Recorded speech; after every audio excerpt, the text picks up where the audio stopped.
Assalamualaikum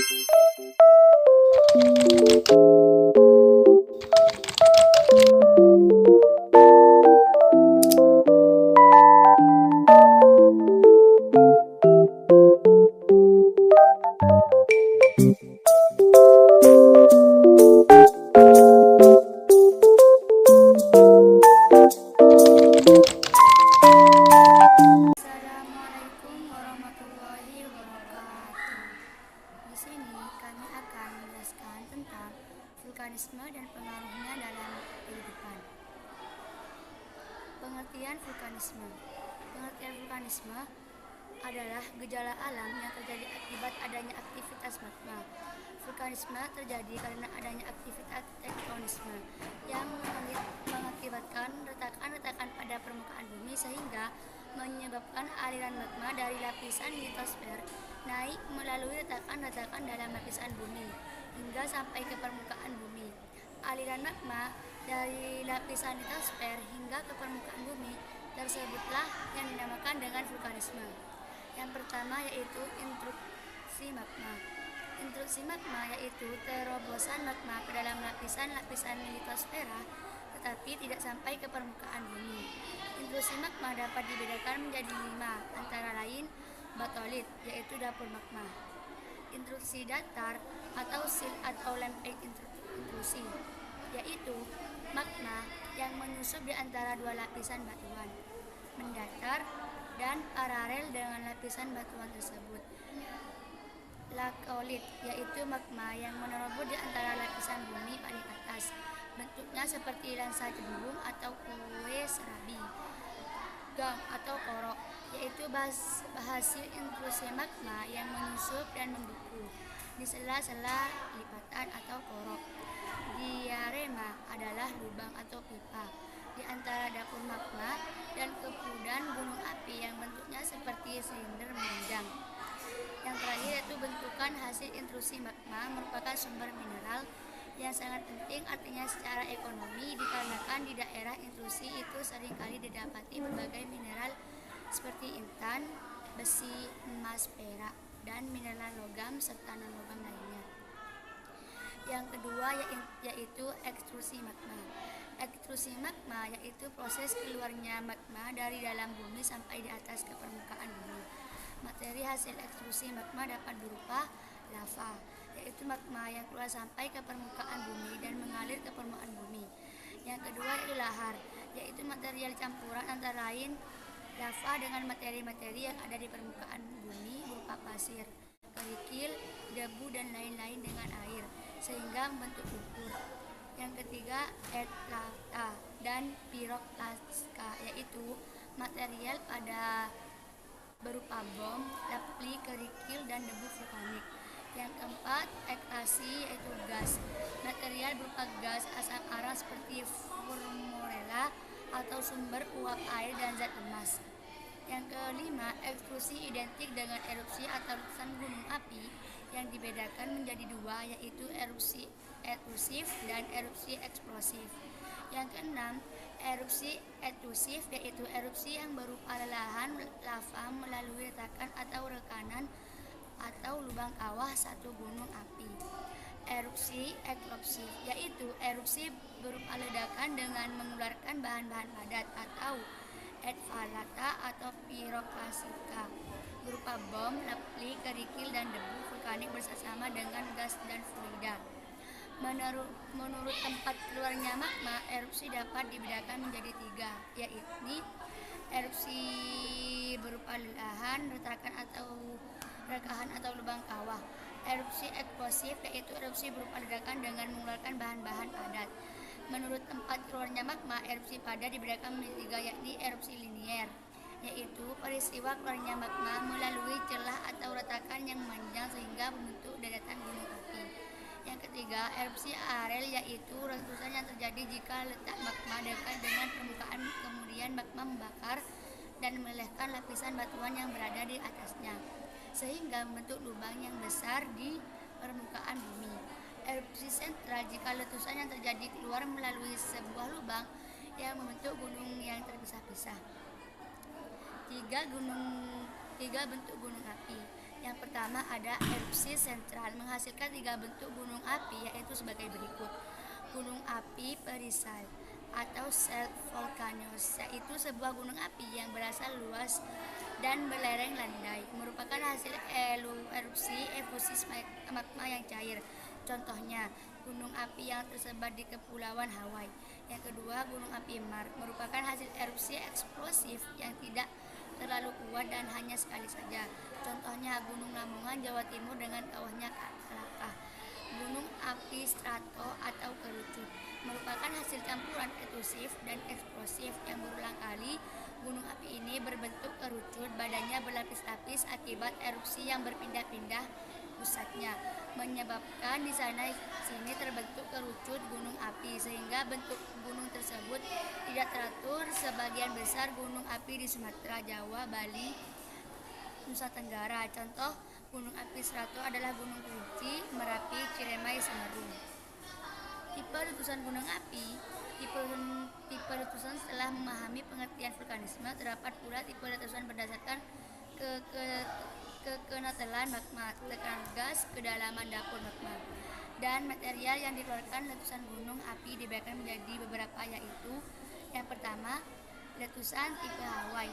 Tipe Hawaii terjadi karena lava yang keluar dari kawah sangat cair sehingga mudah mengalir ke segala arah.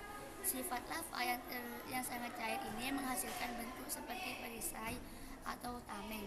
Contoh Gunung Mauna Loa, Mauna Kea, dan Kiola di Hawaii. Yang kedua, letusan tipe Stromboli.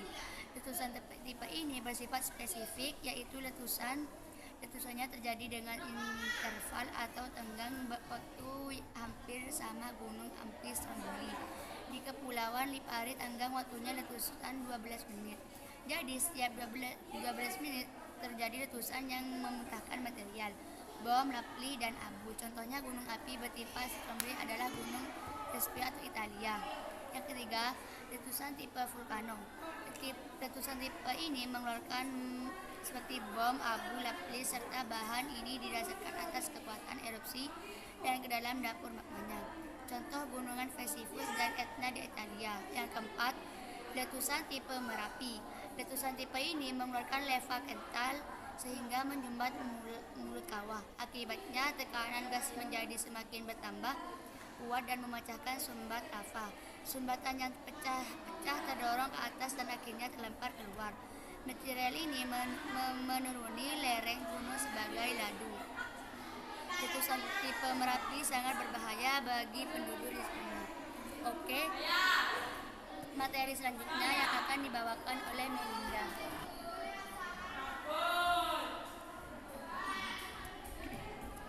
Tipe gunung letusan api. Yang kelima itu tipe letusan peret atau pelinian. Letusan tipe ini sangat berbahaya dan sangat merusak lingkungan. Material yang dilimpahkan pada letusan tipe ini mencapai ketinggian sekitar 8 km. Letusan tipe ini dapat melemparkan kepundaan atau membobol puncak gunung, sehingga di dinding kawah melorot. Contohnya, Gunung Krakatau yang meletus tahun 1883, Hells yang meletus pada 8 Mei 1980. Yang keenam, letusan tipe Pele. Letusan tipe ini biasa terjadi jika terdapat penyumbatan kawah di puncak gunung api yang bentuknya seperti jarum, sehingga menyebabkan tekanan gas menjadi bertambah besar. Apabila penyumbatan kawah tidak kuat, gunung tersebut akan meletus. Yang ketujuh, letusan tipe Sint-Vinken. Letusan ini menyebabkan kawah akan tumpah bersama lava. Letusan ini mengakibatkan di daerah sekitar gunung tersebut akan diterjang lahan panas yang sangat berbahaya. Contohnya Gunung Kelut yang meletus pada 1919 dan Gunung Sint-Vinken yang meletus pada 1902. Dampak positif dan negatif gunung api, yaitu dampak positifnya, keberadaan gunung api berada di suatu daerah selain menimbulkan dampak negatif berupa bencana seperti letusan gas, beracun, dan tanah longsor yang selalu mengancam penduduk sekitarnya, ternyata dapat pula membawa dampak positif berupa manfaat yang sangat besar bagi kehidupan, antara lain sebagai berikut. Yang pertama, yaitu dampak positifnya. Gunung api membentuk suatu kerucut raksasa yang mempengaruhi keadaan cuaca dan iklim sekitarnya. sehingga membuat tanah akan menjadi sangat subur karena bantuan dan mineral yang membentuk komposisi tanah yang sangat dibutuhkan oleh tumbuh tanah yang sangat dibutuhkan oleh tumbuh-tumbuhan. Selain itu, air adalah sumber kehidupan bagi semua makhluk hidup yang ada di permukaan bumi. Bila air meresap dan mengalir ke dalam tanah bersentuhan dengan sumber panas dari magma, akan terbentuklah suatu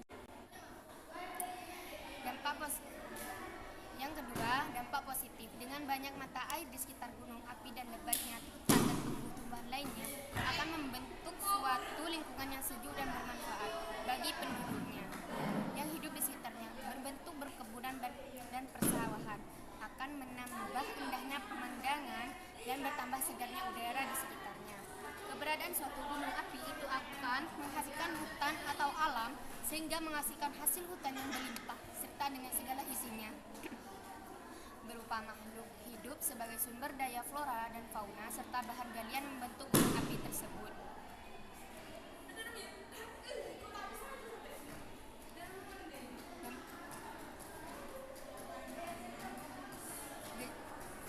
Gejala vulkanisme. Gejala vulkanisme. Gejala pravulkanisme. Peristiwa vulkanisme memiliki gejala yang dapat diamati, yakni gejala sebelum terjadinya vulkanisme, pravulkanisme, dan gejala sudah terjadinya vulkanisme atau pasca vulkanisme. Dari dua gejala tersebut memiliki ciri-ciri, diantaranya adalah sebagai berikut. Gejala pravulkanisme. Berikut gejala pravulkanisme yaitu sering terjadi gempa, banyak sumber air mengering, peningkatan temperatur di sekitar kawah, terdengar gemuruh dari dalam gunung, hewan-hewan dari puncak gunung turun ke lereng gunung. Gejala pravulkanisme. Berikut gejala yang sering terjadi gempa, banyak sumber air mengering, peningkatan temperatur di sekitar kawah, terdengar gemuruh dari dalam gunung, hewan-hewan dari puncak gunung turun ke lereng gunung. Gejala pravulkanisme. Sedangkan gejala pasca vulkanisme yakni munculnya sumber air panas atau geyser, munculnya sumber gas atau ekshalasi seperti belerang, munculnya sumber air yang mengandung mineral seperti belerang atau sulfur.